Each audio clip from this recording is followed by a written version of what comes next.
Hello and welcome back to the Conscious Masculine. Last week we were diving into attachment theory and I gave you guys a broad overview of the various different components of attachment science. And today we're going to be focusing on one particular attachment style. As we move through these series, I'm going to tackle each one of them individually and give you a deep dive analysis into each individual style and way of attaching. So today we're going to be discussing anxious attachment. Now, this topic hits pretty close to home for me personally. I've experienced the constant worry about a partner leaving and overthinking and the endless need for reassurance and validation. I've been on the receiving end of that as well with partners who were on the anxious end of the spectrum. And let me tell you, it can be absolutely exhausting for both parties involved. And if you're on the anxious side of the spectrum, or you've been in a relationship with someone who is more on the anxious side of the spectrum, this episode will hopefully connect a lot of the dots and leave you really understanding this attachment style in a much deeper, much more nuanced sense.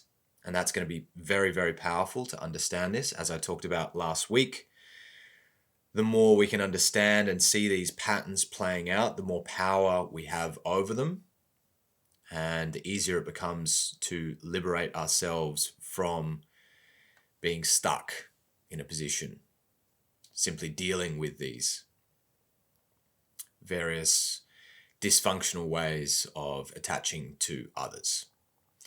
The good news is that it's really also something we can work through and heal, especially when we have a concrete sort of plan. And through this whole process, we're going to learn a lot about ourselves and other people and the nature of attachment in general. So while I am going to be talking about the attachment styles and how this shows up in relationships, we're also going to be looking how to go beyond that and how this concept of attachment ties into the bigger picture of personal growth and development and even spiritual development and awakening. Before we get to that, we're going to be building up and laying the groundwork. So if you've ever felt that creeping anxiety sort of niggling at you or betraying you or dictating some of your behavior, or you've seen that in your partner, this episode is definitely for you. We're going to be breaking down the characteristics of anxious attachment, where it comes from, how it shows up in relationships, and perhaps most importantly, how you can heal and move towards a more secure style of relating and attaching to others. I'm going to be sharing some personal stories as well as practical tips for those who identify with anxious attachment as well as their partners. And today we're going to be experimenting with a real-time exercise to help you manage those crippling anxious feelings when they arise, or how you might be able to hold space for your partner when it arises for them. So let's start first by really understanding where anxious attachment comes from. We talked a bit about this in the previous episode, but I want to go deeper into it right now. So anxious attachment usually develops from childhood, and it's often a result of inconsistent caregiving. Now, what does that actually mean? It means that as a child, you might have had a caregiver, a parent, who is sometimes emotionally available and responsive to your needs, but at other times they were distant or unavailable. One minute they were warm and loving and taking care of you and attending to your needs, and perhaps the next minute they were cold, distant, preoccupied. And this unpredictability really makes a child feel unsure of whether their emotional needs will be met or not. To illustrate this with a bit more of a personal example, growing up, this is something that I definitely experienced firsthand. One of my caregivers was loving and very attentive, but only when things were going well in their life. When things got more stressful, emotionally turbulent, they would pull away, especially emotionally, perhaps not so much physically, but as a child, I was left trying to figure out what I had done wrong, when in reality, it had nothing to do with me. But obviously back then, it created anxiety in me. Anxiety is basically a survival stress. It's a fear that starts to creep in. So I was trying to constantly find ways to earn the love and attention of my caregivers. And when I didn't get it, I naturally assumed that it was my fault. I think a lot of you will resonate with that. I think it's very common.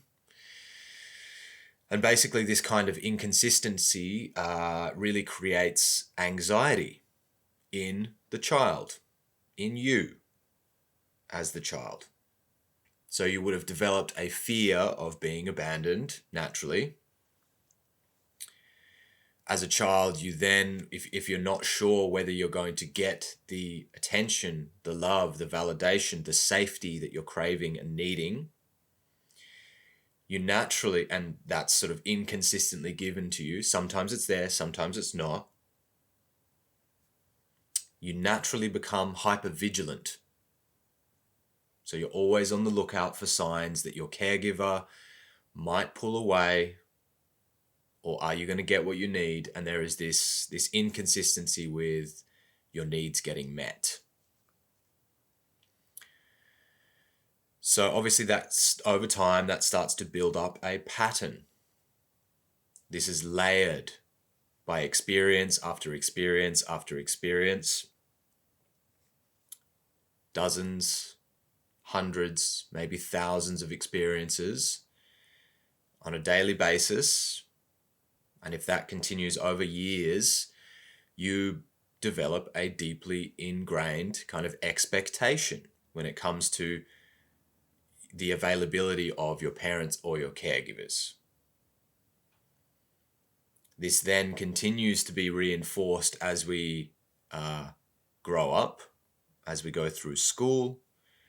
We've got now years of history of that expectation being confirmed and confirmed and confirmed. Yes, it's my needs getting met by my caregivers is inconsistent. I'm not sure if I'm going to get it or not. Therefore, I need to be hypervigilant to make sure that I can grasp onto it when I need it, when it is available. Of course, this becomes a deep pattern inside of us that we often carry into adulthood, into our romantic relationships. Makes sense, right? So in our romantic relationships later in life, these early patterns actually become even more pronounced. And I've seen this play out in my own life and in many of the men that I've worked with in my clients' lives. We end up relying heavily on our partners for that sense of reassurance and validation, because there's this deeply rooted fear that they might leave you, that they might reject you, that they might run off with somebody else, and that your needs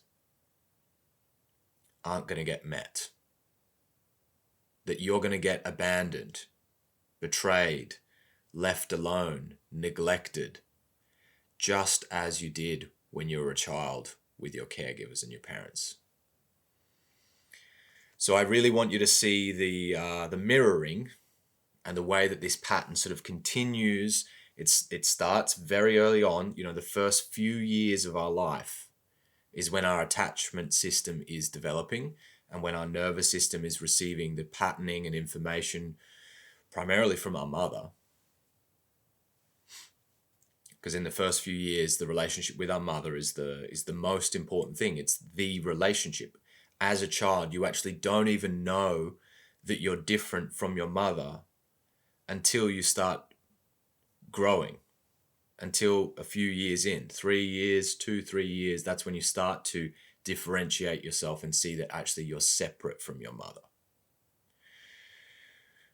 So with that understanding, we can see that your relationship with your mother, especially in those formative years, is crucial. You literally will die without that. And if it gets taken away from you, when you get put down, when you get put into the cot or into a bed or into a room by yourself, when you're crying, you're screaming for that attention, for that safety, for that attunement from your primary caregiver. And if that isn't given to you when you need it, we start to, that is in fact traumatizing. It's traumatizing for a child because the child doesn't have, it doesn't have the awareness, it doesn't have the consciousness, it doesn't understand why it's happening. It naturally starts to feel neglected, abandoned, to cry, and then to not have that received well, or, and there's so many reasons why. Your parents are overwhelmed, they're barely sleeping, they're just navigating this, they might have problems in their own relationship, they might be in an unstable environment where they're stressed, anxious, and they have other concerns apart from just raising you. And it's super, super common, right? It's so common that we don't get perfect parenting.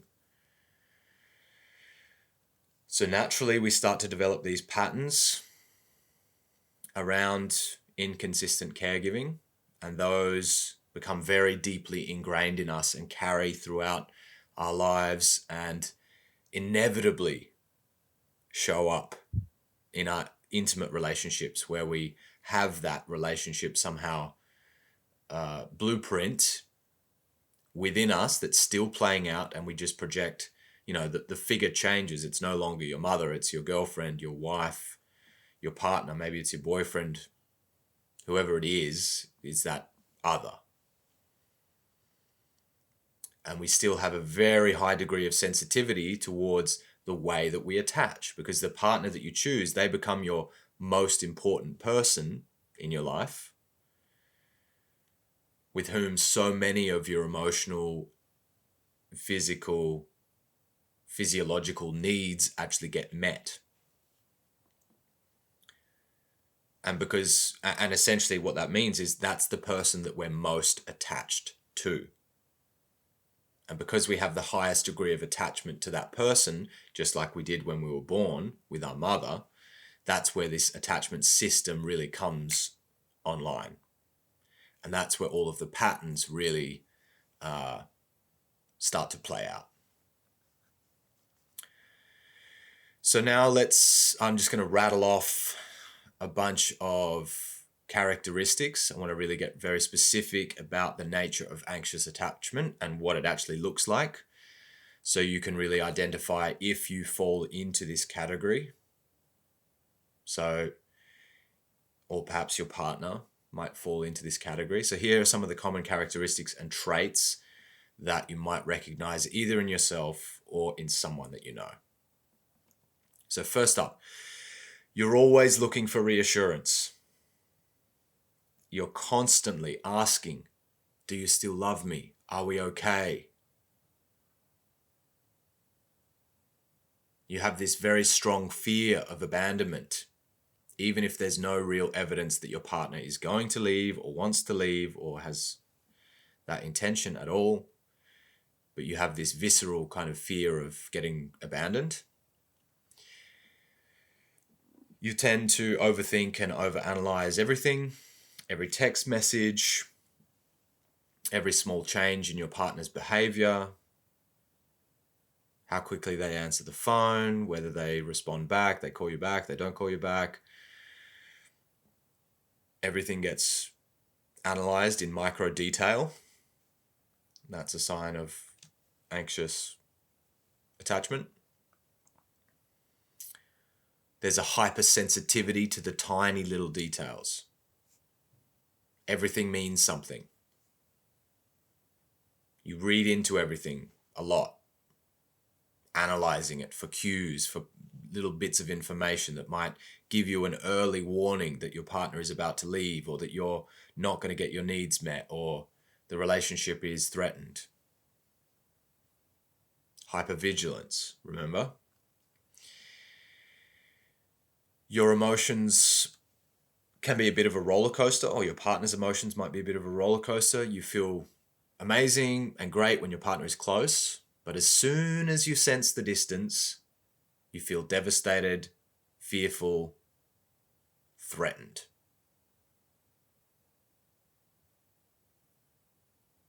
Because of that, trusting your partner is hard for you. Even though you want and you crave and you're desperate for that closeness, you often struggle to believe that they're fully committed, that they're going to be consistent, that this is going to work out long term. You've probably been hurt before and you're wondering, is it going to happen again? You want to trust them, but you just can't. You don't feel safe doing so because you've always had a question mark over whether you can truly rely on people. And that's a sign of anxious attachment. You might cling to your partner, and people who are anxiously attached are generally clingy because they're not sure if they're going to get that attachment. It's been inconsistent, so when they do get it, they're like, I need to keep hold of this. This is exactly what I've been needing.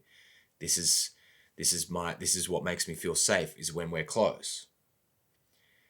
And so we, as if you're the the anxious person, when you do have that closeness, you don't want to let it go. And when you do let it go, when your partner is not around, if they go away, if they're out, if you haven't heard from them in a while, they haven't phoned, they haven't called or sent you a message, you're not sure where they are or what they're doing or with who, you start to feel very anxious. If you're not in constant contact with them, that anxiety starts to build, and then the thoughts start to race. What are they doing? Who are they talking to? What are they going to come back? What if they break up with me? What if they're talking to someone new? What if they're, And this anxiety takes over your body. It takes over your mind. And that's what it's like to be an anxiously attached person. Even if rationally you know that you're safe, that they're committed to you, that the relationship is good, you are somehow co-opted by these thoughts that just arise. They're just like, just, you can't stop it, even if you want to. And because you can't stop it, you constantly crave the connection. You crave that closeness, because that closeness is the only thing that quiets your mind and helps that anxiety calm down. So naturally, if that's the case, you naturally cling. You don't want, I hate the feeling of it. It doesn't feel good to be anxious, to have my thoughts racing, and to be, constantly worried. That feels horrible. But when you're close to me, or when we're together, I don't feel like that. I feel safe. I feel connected. I feel like I'm getting my needs met. I feel you're here. I can touch you. I can hold you. It's reassuring. It's validating. But as soon as it's taken away, it comes up again. That anxiety comes back full force. And that's what it's like to be an anxiously attached person.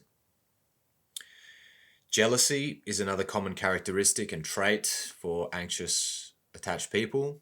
You feel threatened by your partner's interactions with others, even if there's no real reason to be, or it doesn't seem appropriate for the situation. You tend to make a mountain out of the molehill and to project, because that anxiety is living inside of you. It's your emotional experience. And we naturally look to the outside and project the way that we feel and look for ways to confirm external, like give me a confirmation of why I feel like this. Because you're not trustworthy. Because you're talking to that other person. And we'll naturally try to find reasons to justify the way that we feel. It's like a confirmation bias in a certain way. And at the same time, maybe there are legitimate reasons why you feel jealous. It's not to say it's all just a fabrication. As an anxiously attached person, you are very likely to find yourself in a relationship with a more avoidant person. And we'll be talking about that a lot. I'll do a whole episode on that dynamic. You've probably been with avoidant people in the past, and maybe you got cheated on. Maybe you had relationships, especially in your sort of early relationships, that were dysfunctional, that were not secure. And so you have a history of things going wrong, of being betrayed, of having partners cheat on you, etc., etc. So of course we are rationalizing it and we have our reasons, but we, as the anxious person, you will tend to be hyper-vigilant towards that and constantly worrying about that. And then, that can also be unhealthy. The next characteristic is that you put your partner's needs ahead of your own in the hope of avoiding conflict or getting rejected. So the anxious person, and this is where we have a lot of crossover with things like nice guy syndrome, people pleasing. An anxious attached person is often a people pleaser. So they will go to great lengths to prioritize their partner's needs, hoping that if they can fulfill their partner's needs, that some of their needs will also get met. They will desperately try to be the good boy or the good girl, pleasing their partner in the hope of avoiding conflict, because conflict is horrible for an anxiously attached person, because any kind of conflict really threatens the relationship. It threatens the stability, it threatens the trust. Obviously it creates a lot of anxiety, so the anxious person is going to think, I don't feel safe here. There is an emotional distance that opens up between them and their partner. Maybe their partner takes space, especially if they're the more avoidant. They're going to eject from the situation. They're going to feel overwhelmed, and they're going to be like, I'm just taking space. Shut the door. See you later. I don't know when I'll be back. I just feel overwhelmed. And then the anxious person is like pulling themselves apart with stress and anxiety, wondering, is their partner going to come back? So naturally they avoid conflict, because the conflict is like the most destabilizing situation for an anxiously attached person. They're desperate to avoid rejection and abandonment. So they think that pleasing, just mold, shape shifting into whatever it be to make them happy. So they tend to overstep their own boundaries. They tend to rarely advocate for their own needs, in the hope that if they can just make their partner happy enough and content enough, then they're not going to get left. Which unfortunately is a recipe for often the opposite, because that builds frustration, resentment. All of this stuff goes underground and somehow festers away and eats away at the relationship like a cancer. I've talked a lot about that in the past, especially in the psychology of nice guy syndrome and people-pleasing episode that I did. To date, that's still the most popular episode that I've created so far. So if you haven't listened to that one yet, definitely check that out, because it dovetails into this topic very well. Another characteristic of the anxious attached person is being alone makes them anxious. They struggle with autonomy. They struggle with self-sufficiency, because they don't have that co-regulation that naturally comes when they're close to their person. when they're by themselves, all that anxiety comes up. They literally, by themselves, feel like they are abandoned, that they've been left, that they're isolated. And they don't know when they're going to get the validation, the approval, the connection, the intimacy that they crave. And naturally, that anxiety starts to build. So they tend to avoid being alone as much as possible. They'll surround themselves with friends. They'll jump from one relationship to the next, clinging, with that wound that says, please don't leave me. Please don't leave me by myself. I don't want to be alone. Because as they, when they were a child, that was their need, totally valid need for a child to have. Mum, please don't leave me. I don't want to be alone. I don't feel safe by myself. I don't understand why you keep leaving me. So when she picks you up, you're like clinging to her, like, don't let me go. And every now and then she just puts you down and leaves you alone because she can't deal, or whatever it is. And for you, that creates a tremendous amount of anxiety. The next characteristic is that you are hypersensitive, hyper-aware of your partner's mood changes. Every little subtle shift in how they're feeling, what they're thinking, their emotional state is like a siren, like a warning. The alarm is going off. You're always trying to figure out if they are pulling away from you. Remember, hypervigilance. So all of the little details, all of the subtle shifts, their body language, the tone of their voice, the way their eyes move, what they're doing, how they're feeling. This is like vital information for you as the anxious person. You're overanalyzing all of that,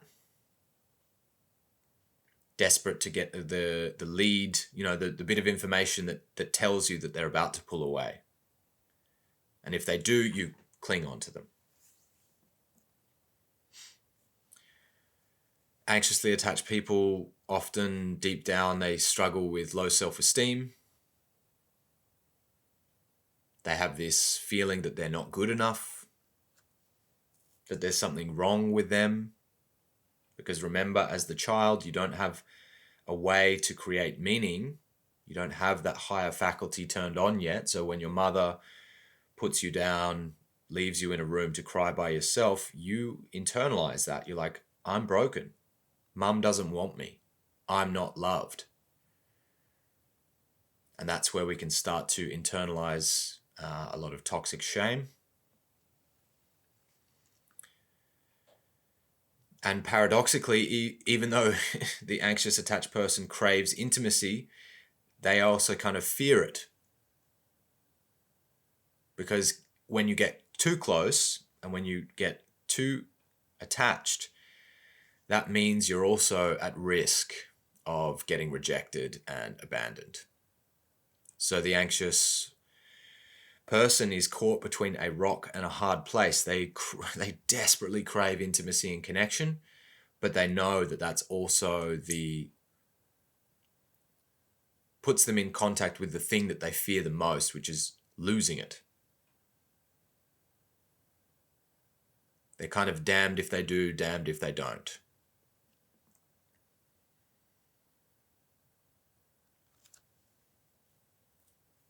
So yeah, if you recognize any of these traits in yourself, this could be an indication that you have anxious attachment style. Maybe you notice these tendencies in your partner. Remember, I just want to reiterate, there's no right or wrong. This is not a stigma. It's not a bad thing. We're just trying to get to the root of why you are the way that you are, why you behave the way that you do, or how your partner and the dynamic in your relationship is the way that it is. Because knowledge and awareness is half the battle, seeing the signs, seeing the patterns playing out. Because once we see the patterns playing out, then we can start to course correct. Then we can get in touch with what we need. Then we can start to communicate more clearly, with the idea being that the more we can do that, the quicker we're going to be able to move towards secure attachment, create the kind of relationships that are going to heal us, instead of just constantly rewounding.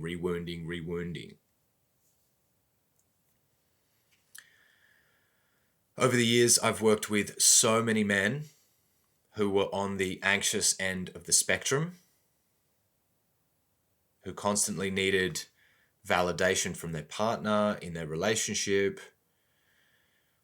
There's a kind of funny misconception that we tend to sort of assume that there's a gender kind of bias to attachment, and maybe there is. Men can be more avoidant. Women can be a bit more anxious. But with that said, it goes both ways. It goes both ways, and it can also change at different times, in different situations, in different styles of relationships, depending where you are on your healing journey. These are not like fixed categories that you're in forever, you one or the other. It's important to remember that,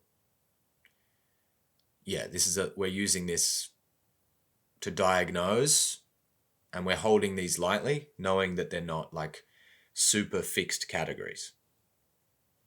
We just want to get an indication of which end of the spectrum we're on at the moment, seeing how that plays out in our life, using it as a tool because it's useful. It points us towards something which is true. And then we're going to develop that understanding as we progress.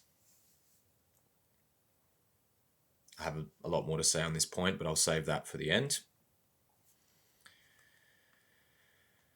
So to make these characteristics and categories a little bit more relatable, let's talk about a few real life examples of how anxious attachment might show up in relationships.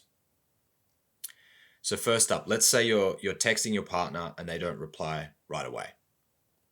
If you are on the anxious end of the spectrum, you might start panicking. Why haven't they replied? You send them another message. You start overthinking why your partner isn't responding. Who are they talking to? Did I do something wrong? Are they angry at me? Why are they upset? What are they going to do next? You send them another message. You still don't hear back. You start spiraling with worry and going down and down and down and down and down. And this is definitely something I've experienced myself, especially when my relationship was in a unstable place where we hadn't built the trust yet, when we were spending a lot of time apart. I would find myself checking my phone kind of obsessively every few minutes, wondering where was she? Why wasn't I getting a reply? Why hasn't she sent something? What's she doing? Who's she talking to? And this can definitely create unnecessary tension because your partner might just be busy. They might have a legitimate reason, but your anxiety is telling you something else, spinning this whole apocalyptic story. The relationship's going down the drain, and then 30 minutes later they call you and they're like, I was just, in the toilet. Or I was in the subway. And you're like, I made that whole thing up for nothing. Like it was just a fabrication. There was nothing to worry about. But the point is how you react when that happens. It's like your mind instantly jumps to all of the negative possibilities. And you find it very difficult to trust. Another example could be avoiding conflict. So you might avoid bringing up very important issues in your relationship because you're terrified of how your partner's going to react. You think that if you talk about it, if you bring up this subject, they're going to get upset. You're going to have an argument. They're going to leave. Maybe it's happened before and it felt really bad. You're terrified of them walking out and leaving you.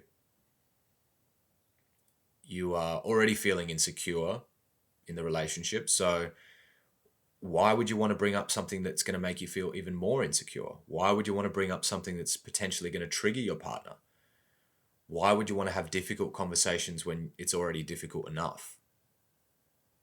And this is a pattern that I've seen in my own life and with so many men that I've worked with who basically prioritize their partner's happiness over their own needs, avoiding hard conversations.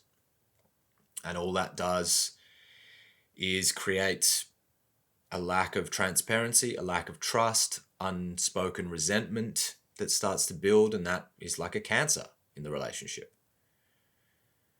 If you can't be real, if you can't be authentic, if you can't speak truly, vulnerably, and open with your closest person, who can you talk to? What kind of relationship is that? It's problematic, deeply problematic. Another sort of example is jealousy. So you might feel threatened when your partner casually mentions a colleague or a friend. Perhaps their friend is the same gender as you, and suddenly you're questioning whether they're more interested in the friend or their colleague or someone else. I've had clients who felt insecure just because their partner had lunch with a coworker. This fear can really spiral into irrational conclusions that put a lot of unnecessary strain on the relationship. And I've certainly been in relationships like that in the past, where there was just tons of jealousy in both directions, and it was just really crippling for the relationship. And then there's the constant need for reassurance. So after a small argument, you might find yourself asking, "Are we okay?" over and over and over again. "Are you sure we're okay? I need to know that we're okay." You know, which can make your partner feel like they can't ever relax because they're constantly having to reassure you. You never get enough validation. You never get enough reassurance. No matter how much they give you, you're still insecure. You're still asking them and checking. "Are you sure we're okay?" They reassure you. Okay, you calm down for a little bit, and then half an hour later, you're like, I'm still worrying about it.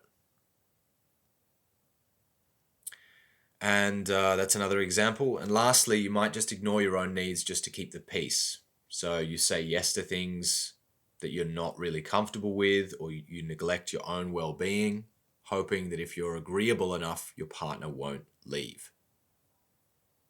Classic nice guy sort of pattern and tendency. So these kind of examples, I just give you these to illustrate this a little better. All of these patterns that I've mentioned here are very common in those with anxious attachment, and it's exhausting. It's exhausting for you as the anxious person because you're constantly never okay, and it puts a tremendous strain on the relationship because your partner is like consumed by the clinginess and the pressure and the constant need for validation, the jealousy, the mistrust. Obviously that's a very difficult foundation for a relationship. So yeah, the real impact there on the relationship, especially for the anxious person, is living in that constant state of fear and insecurity, which is exhausting, and you're always waiting for the other shoe to drop. And that takes a toll on your mental health, on your emotional health, and really your partner will start feeling suffocated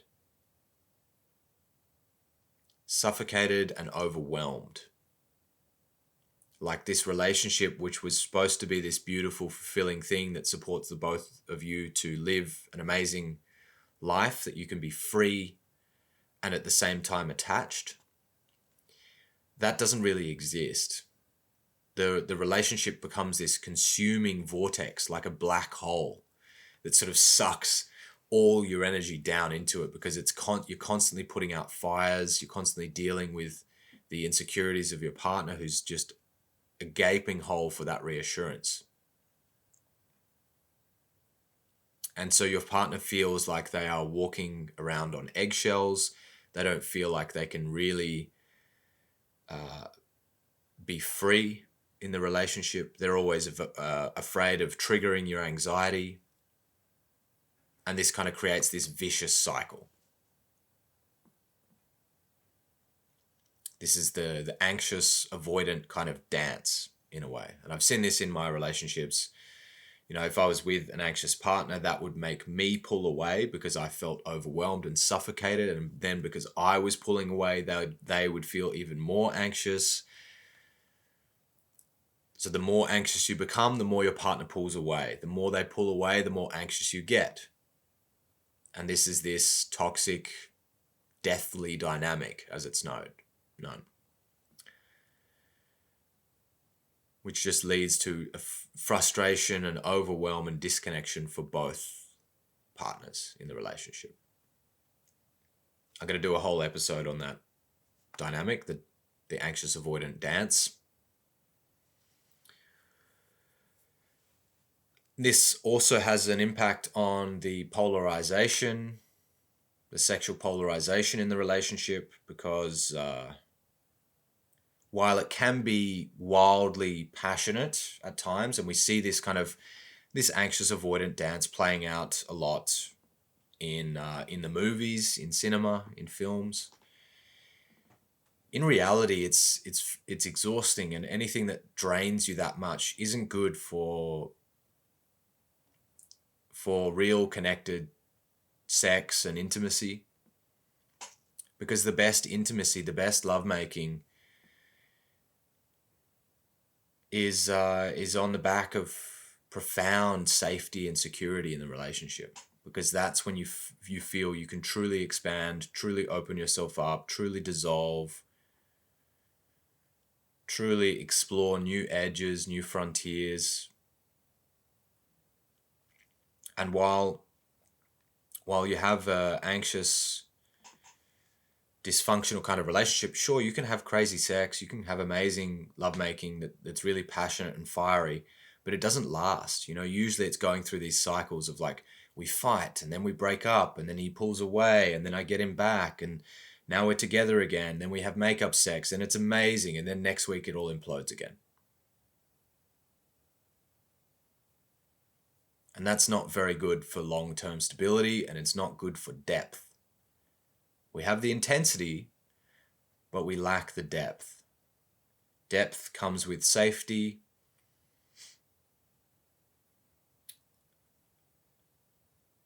We need safety in order to be really, in order to really dissolve, in order to reach anything truly profound.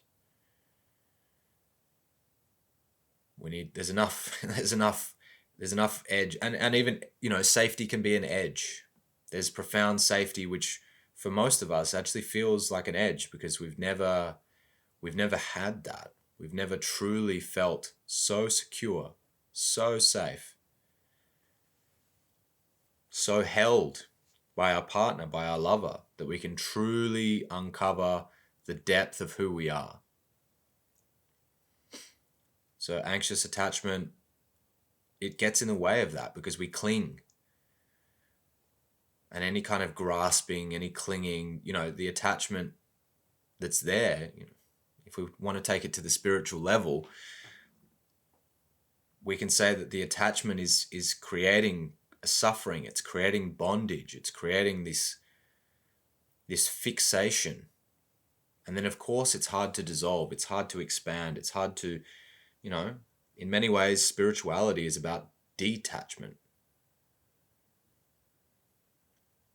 And the path towards that is understanding attachment, not being consumed by attachment. Understanding it so we can transcend it. Living it so fully, understanding it so deeply, so well, that we learn how to let it go intentionally.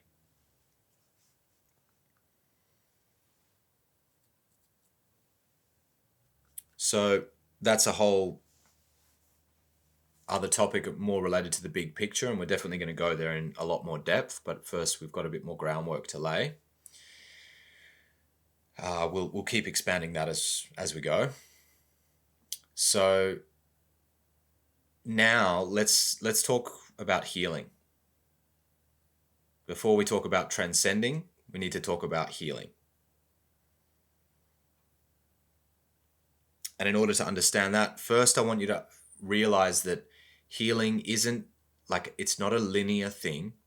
It's not like, oh, just 1 + 1 = 2. I just do this and then it's all going to be good. The healing journey, because what we're looking at here is a very, very deep pattern in your psychology, in your mind. And in that, because it was installed, these patterns were installed in you from the earliest point in your life, when you were just like very malleable, your brain is just like a sponge. These patterns have created like deep grooves in your mind. So we need to really create new neural pathways. We need to re-pattern our nervous system. We need to like excavate those grooves and form new connections, new ways of relating, new safe experiences, and it's going to take time.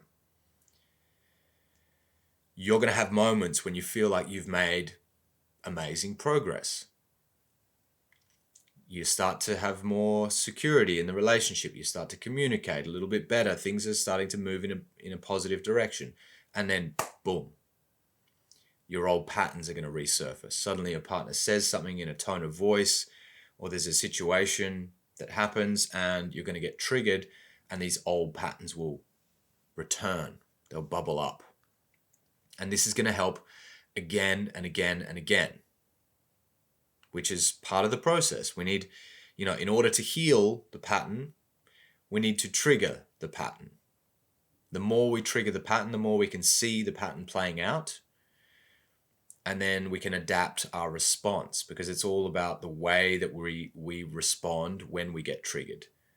We don't want to stop ourselves getting triggered, because it's not really possible. If we have these patterns inside of us, it's going to get triggered. What we want to change is the way that we respond when we get triggered. And yeah, in order to understand that, we need to see the way that we typically respond when our anxious attachment behaviors start showing up in the relationship. So we need to pay attention to the triggers, asking yourself the question, when do you start feeling insecure? What is it that makes you afraid? What are you afraid of losing? And we can do this through journaling. You can do this through coaching. You can do this through conversations with your partner. I recommend all of these. That really helped me, was like writing down my thoughts, writing down my fears, which really helped me to see my patterns in real time. That's what I'm afraid of.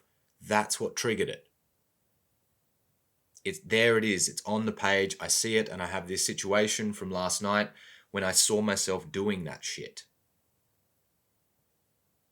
And then it's not just an abstract concept. It's not just part of, something that happened last night. It's actually like, it's on the page in front of me. It's concrete. I've seen it. Here's an example. Here's a few other examples I can point to. That's something I do. And that's what I said. And that's what she said. So we want to be able to see the patterns in real time. That's super crucial for healing. We need to stop being opaque to ourselves, and we need to be like a scientist studying our own behavior. The next step is then working on building emotional self-reliance. So you want to be able to soothe yourself. As the anxious person, that is what you're lacking. That's what you didn't have available to you as a child, because you're a fucking child. Of course you can't soothe yourself. As a 1-year-old or a 2-year-old, you literally don't have that capacity. You are dependent on your mother to soothe you. She needs to hold you to her breast. She needs to wrap you up in warm, cozy clothing and not let go of you, and that makes you feel safe. Now, as the adult, you're not going to run off crying to your mum, and you're not going to run off to your partner dependent on them to hold you and to wrap you up and to make you feel safe. You need to develop that capacity yourself. We need to learn to self-soothe. And this is where mindfulness comes in. This is where meditation comes in. This is where emotional intelligence comes in. This is where an awareness of your nervous system comes in.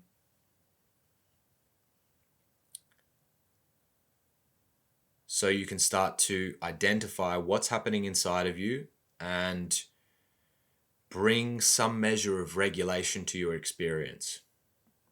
So let's do a quick little exercise right now. Don't do this if you're driving. If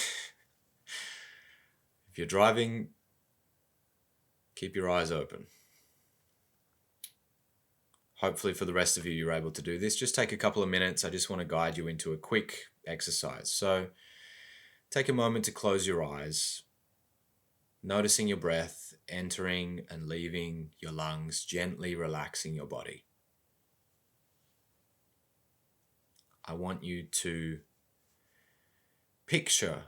bring up in your mind the last time that you felt anxious in your relationship. Maybe it was when you didn't hear back from your partner after a small argument that you had.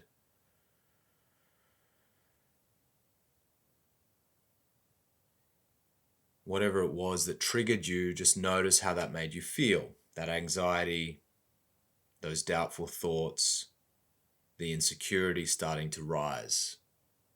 Your system suddenly becoming alert, worried. You feel that urge to cling, to reach out for the comfort and security that your partner brings. You start creating that narrative. What are they doing? Where are they? What's going on? I'm not safe. Now, instead of spiraling, I want you to take a deep breath. Take a deep breath in, inhale.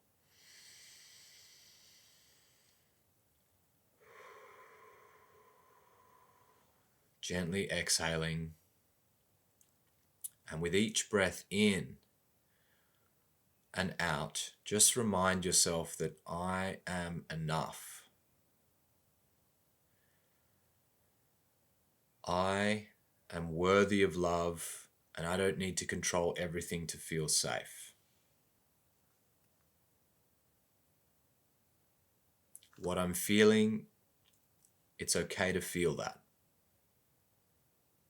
Validate what you're experiencing. It's normal to feel anxious. Of course, my mind is racing and I feel insecure. Just breathe for a few minutes, just inhaling and exhaling and just giving yourself that love, that validation, that reassurance. If you like, you can place a hand on your chest and just hold yourself. Breathing in, breathing out, giving yourself that reassurance and that validation and that regulation that you crave. And just sit with that for a moment.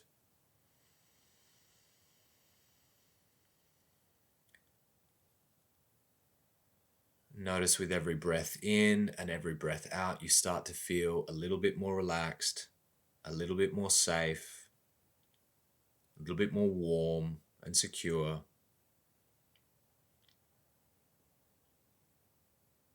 And you always have the capacity to give that to yourself.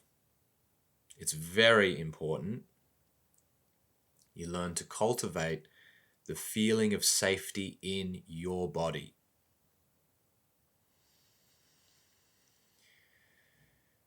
A gentle sigh, rolling the voice through the back of the throat, letting a bit of that tension out. This is a great place to start. So you can open your eyes again. This is a very simple step, a very basic level step of just giving yourself a bit of reassurance, a bit of validation, a bit of emotional soothing. And that's going to be necessary. It's repeating that process again and again and again. So when you feel that anxiety coming up, that's a moment. Don't cover it up. Don't turn on the TV. Don't reach out for support. Start by giving yourself that regulation and validation first. Once you've spent a few minutes doing that, then you can reach out. But notice you have the capacity to give that to yourself first, instead of being completely dependent on your partner to give it to you. It's also really important to be open and transparent and communicate with your partner, to be honest about your fears and your attachment style. This is crucial for healing. Let them know how they can support you. Help educate them on what you need. Start asking for what you need. But also understand that they aren't responsible for fixing your anxiety. That's not their job. That's your job. This was a big lesson and realization that for me, that my partner's role wasn't to fix my feelings, wasn't to always meet my needs. That's my job. That's my responsibility. And it's not my responsibility to fix their feelings or to always meet their needs. That's their responsibility. So this takes us into the realm of having boundaries, getting in touch with your needs, knowing about what it is that you feel, clearly being able to communicate what you want, and learning to set boundaries around that. A boundary is helping to navigate the relationships that we have in a healthy way. That's what good boundaries are for. I'll do a whole episode or maybe a series of episodes on boundaries in the near future. So boundaries are a key part of healing because that helps you to create the space for you and your partner to breathe, for you to develop autonomy, to negotiate the agreements in your relationship. And by having good boundaries, we create the space that can actually help strengthen the connection between us, strengthen the relationship. Boundaries, they work both ways. They allow you to maintain your emotional health, and they help them to understand how to be in right relationship with you. So communicating. Don't expect them to read your mind. Don't expect them to fix your problems. You need to communicate your problems openly and request that they join you in the process. Hey, babe, when my anxiety comes up, it really helps me if you can just reassure me. Tell me that we're okay. And I realize that I have to do that too. I have to soothe myself. I'm going to work on that. But if you're going to take space, if you need to, have time to go off and think, especially when we have arguments, just let me know. Just tell me that you're coming back. That would help me so much. And I don't want to stop you from taking space. I know that you need that. So how might we navigate this situation in a way that enables me to feel reassured and for you to also take space when you need it? What might that look like? Can we explore that? Let's have a conversation about it. That would be an articulate, tactful way to negotiate a boundary. You state your need, you acknowledge their need, and then you bring them into the process of let's figure this out together. So we can both get our needs met. Lastly, therapy and coaching can be incredibly helpful to navigate and heal your attachment trauma, because that's what we're talking about here. Attachment styles, especially the anxious and avoidant and disorganized, they're a result of trauma. So we need this process of healing. We're doing this whole thing to get to the place that we should be. You know, we should be secure. That's how we should have developed if we'd had the ideal kind of upbringing. So given that most of us didn't receive that, we're now going back, we're fixing up the past, we're healing the things that were broken so we can have the stable foundation that we need, which is secure attachment. Sometimes, most of the time, in fact, the roots of our anxious attachment run very deep. So having a professional to guide you through that process can be very, very transformative. If you're in the sort of financial position to be able to invest in yourself in this way, it will rapidly increase the process of your healing and growth towards secure relationship and secure attachment. And it's certainly been a game changer for me in my own development, my own relationship, and I've seen it work wonders time and time again for the men that invest in doing this work with me. It just speeds everything up massively. All right, so let's start wrapping up for today. We've covered what anxious attachment really looks like, how it sounds like, what it feels like, how it forms, and the various different ways that it can show up in relationships. If you resonate with this and this sort of connects some dots in your mind and you start going, oh, that was aha, you had aha moments from this, start by becoming aware of how these patterns are playing out in your life. Start recording the moments when it happens, journal, write that shit down. Start collecting examples and putting the pieces of the puzzle together to be like, oh, I'm on the anxious end of the spectrum, or my partner is on the anxious end of the spectrum. This is these characteristics. This is what happened last night when we had the argument. I see this.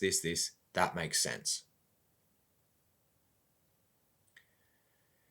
Once you see the patterns, then we're really going to start working on self-soothing, regulating your emotional experience. Or if your partner is the anxious one, helping them understand how to regulate their emotional experience, supporting their process. For those of you who want to reflect a little deeper on this, here's a journal prompt to get you started. Ask yourself, write this on the top of your page, when do I feel most insecure in my relationship? And how do I typically respond? When do I feel most insecure in my relationship and how do I typically respond? Then you can ask yourself, what can I do to shift that behavior? Strategize, come up with some answers. What can I do to shift that behavior? Ask yourself those questions, and that's a really powerful place to start. If you're a man who is listening to this and you feel called to surround yourself with a group of like-minded men who are actively working on healing their attachment trauma and learning to become fully integrated men, you might like to come and join the Conscious Masculine. That's my men's community. We talk about this stuff every single week. We have multiple group calls every week discussing this stuff as a group, and it's very powerful to do it like that. You don't have to deal with all of this just in your relationship. We will also want to have other avenues. Yes, we want to have those conversations with our partner, but we also want to have other places, other relationships. And that's why a men's group is such a powerful thing to have in your life, because you get a group space where you get to connect with other men and have these deep kind of healing conversations and pull your patterns out and examine them under the light of awareness, and not just your own awareness, but multiple different perspectives. And you'll connect the dots. You'll see other men expressing their stuff and you'll say, oh, that connects with mine. That makes sense. I see myself in him. And like this, we all evolve, we all grow together, and it's really, really powerful like that. If you're in a difficult relationship situation and you need help, you feel like you need a mentor, someone to guide you and keep you accountable to the process of personal growth and development, you might like to apply for one-on-one coaching with me. It can be a very, very powerful way to accelerate your progress, and you don't have to do it alone. The links to both of those are in the description below this episode, so if either of those resonate with you, come and check them out. Next week, I'm going to be diving into avoidant attachment style, and we're going to explore how avoidance really impacts relationships and how to create a healthier dynamic, how to navigate emotional avoidance and an avoidant attachment style. We're going to pull that apart. We're going to go deep into it. I'll do a similar episode to this, but really just focusing on the avoidant attachment. I hope this episode has really helped you to see the characteristics and patterns of anxious attachment. Hopefully this just fills out that area so you really understand it in a deeper way. And if you really start applying this moving forward, doing the journal questions, having the conversations in your relationship, this is going to make so much more sense. And trust me, you'll see these patterns again and again and again. This is really a foundational episode to understand this because it's super, super useful.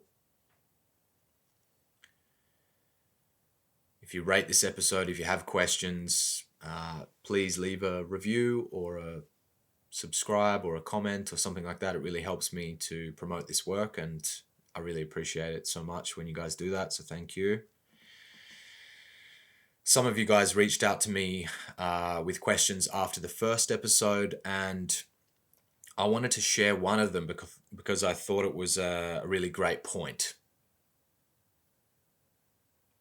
So I was asked by someone if people go through different attachment styles as they're healing. They start avoidant, perhaps, and then they become more anxious. And then eventually they arrive at secure once they've done enough work. Does it work like this? And the answer is yes. Your attachment style can shift over time, especially as you go through the healing process. However, it's not necessarily a linear path where you go from avoidant, then into anxious, and then to secure. What often happens is that as you do this inner work, as you start the healing journey, you may find yourself experiencing different behaviors from different attachment styles. For example, someone who starts off with more of an avoidant tendency might begin to feel a bit more anxious as they start to open up emotionally. This doesn't mean that they're suddenly stuck in anxious attachment. It's just a part of the process of becoming more aware of their emotional needs and their fears. In relationships, our attachment style can also depend on the dynamics that we actually have with our partner. You might find yourself more secure in one relationship, but more anxious or avoidant in another, depending on how safe or how connected you feel at the time with your partner.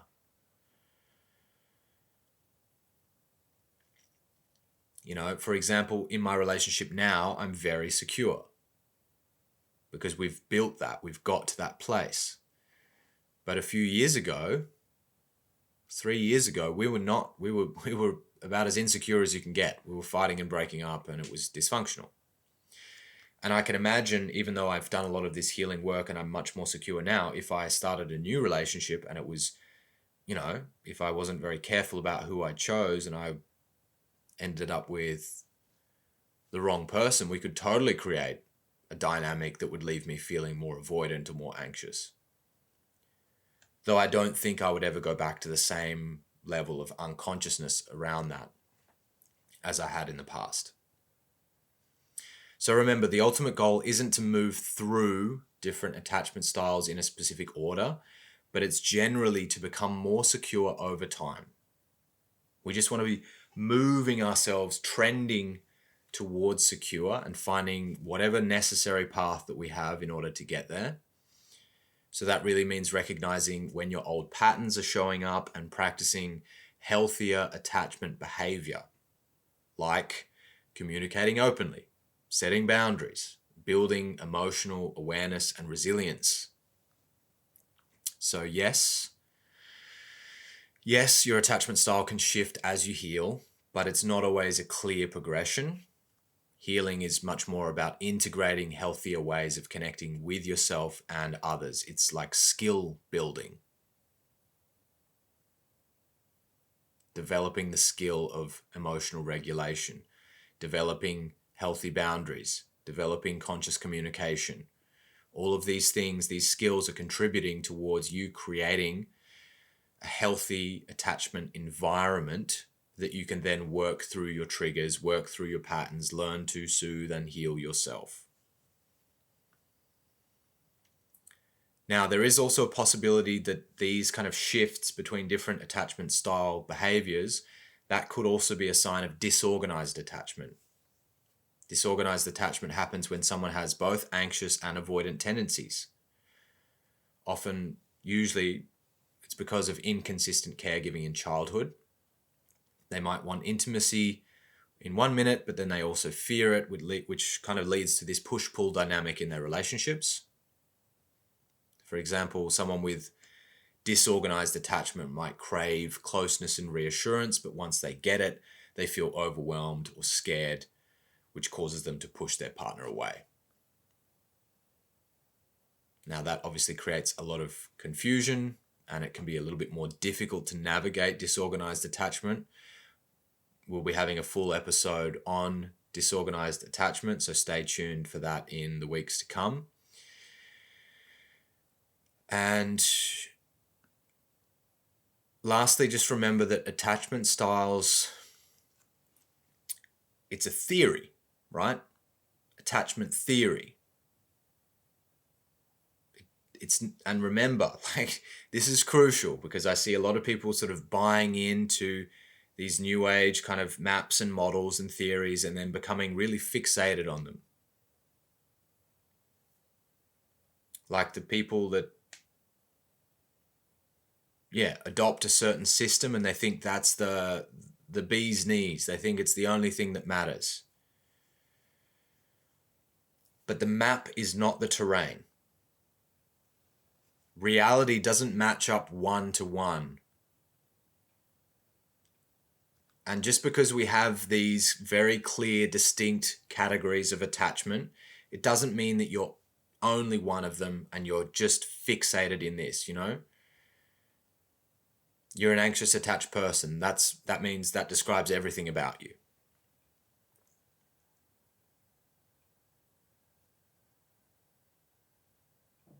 Attachment theory is a lens to explore and understand ourselves better. It's a spectrum. It's a spectrum. It's not block categories. Yes, we can loosely define people. Some people are going to fit into those categories very well. Some people are a classic avoidant. Some people are classically anxious or disorganized. Other people are very secure. But change the environment, change the situation, there's a lot of flexibility, there's a lot of gradation and nuance. So we're taking this lens of attachment theory, we're looking through it now, and we're using it to understand our patterns and our relationships. But it's just one lens. Don't forget. Don't become obsessed. Don't become ideological. Remember, learning is about becoming wise. And wisdom is about having the ability to take on different perspectives and to look at the world through different perspectives, to take one perspective and then, on one day, and then change the perspective on another day and see what the world looks like through that. So we need to behave like scientists and not just take on these labels and turn them into an ideology. We want to use this lens, see how much it helps us, look at the world through this lens, examine, see how useful it can be to us, and then we're going to put it down. And we're going to pick up a different lens. That's why this whole channel is like exposing you to different things. I talk about nice guy syndrome. I talk about childhood wounds. I talk about emotional intelligence. We're going to talk about needs, feelings, boundaries, desires, sexuality, different models, different maps. We're going to be talking a lot about this moving forward. I want to give you guys so many different perspectives that you're able to form like a web of understanding. And you have to take this web that I'm giving you and see what works. I could be full of shit. You don't know. Like, attachment style could just be full of shit. Just because it's popular now, just because people are using it. In 20 years, they could turn around with a different theory that trumps attachment theory and like just flips it. And science has countless examples of when this happens. What's in vogue now might be redundant in 20 years or 50 years when we discover something better. And we don't know what's true. So we need to be scientists. We need to hold it lightly. We're going to use it. We're going to see how useful it is. And then we're going to put it down and try something else when it no longer serves us. And that's a meta skill for personal growth and development. And that's what's going to keep you from getting stuck and entrenched and ideological long term. So that's why I'm communicating this now, because it's super important. I'm going to be addressing this a lot more in the near future when I start talking more about epistemology and metaphysics and spirituality, because that's where there's even more traps. Okay, attachment theory you're probably not going to become too consumed by it. It is very useful. It is going to help you understand yourself. But in the future, we want to develop this skill now, because in the future it's going to matter a lot more, and there'll be the issues get way stickier, way more deep, way more nuanced. And there's a huge possibility of you making epistemological errors and blunders and getting yourself caught.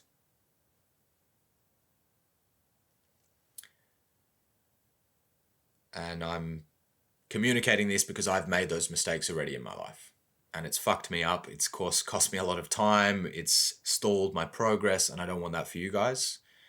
I'm trying to lead by example here and teach you as many of the mistakes that I've made and course correct and set you guys up in the right way. That's why we're doing all of this work now. So I hope you catch my drift with this. I hope you see where we're going, and I hope you join me for the journey. Because we're going to go to some cool places. So stay tuned. Thank you so much for tuning in to the Conscious Masculine. I appreciate all of you for showing up, for listening, for supporting, for commenting, and the beautiful feedback that I get from you guys. It means the world to me. So thank you so much. And I'll see you guys next week when we start dealing with avoidant attachment. Until then, stay strong, keep your heart open, and I'll see you guys very soon.